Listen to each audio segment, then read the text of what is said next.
Okay, we're reading here, The Canyon and the River. At the bottom of the Grand Canyon lies the Colorado River, the primary force in shaping the canyon. Length about 277 miles, measured along the river from Lee's Ferry in the east to the Grand Wash Cliffs in the west. And the width is an average of 10 miles in a direct line from rim to rim, but a rim-to-rim trip from the Grand Canyon Village requires 24 miles of hiking trail, or by hiking trail, and more than 200 miles by road. The south rim elevation averages about 7,000 feet, no wonder we're out of breath, above sea level. The north rim is higher, averaging about 8,000 feet. Oh, doesn't it look beautiful? When we were here last year, it was 3 days before Christmas, and actually 2 days before Christmas, and we took the train up, and we couldn't see the canyon. It was all clouded in. There were nothing but clouds. It looked like cotton candy. About 30 feet down was all you could see, and it was well worth it to come back and see this today. It's just gorgeous. It's truly one of nature's wonders. I'm glad we're here.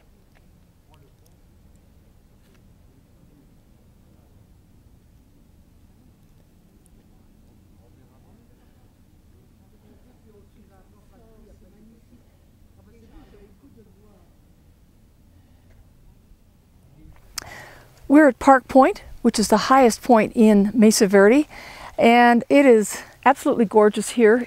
We're in the off season. It's the November 1st, and I would recommend anybody to come during the off season. It's quieter. Some of the attractions are not open, but that's okay. You can still get the feeling of a wonderful place. Its silence, its majesty, and all of that stuff.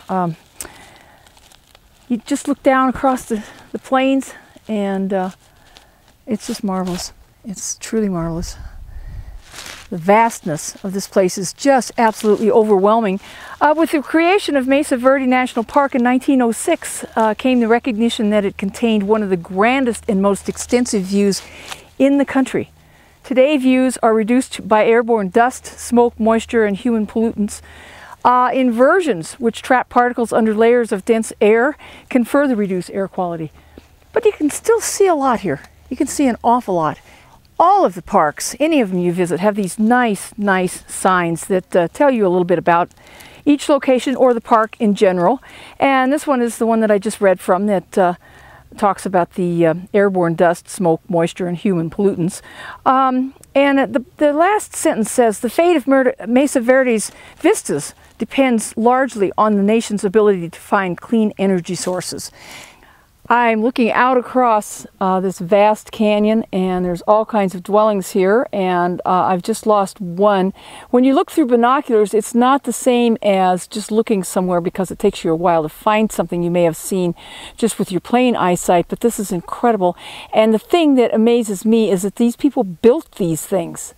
And if they took materials from the pit houses to move back onto the into the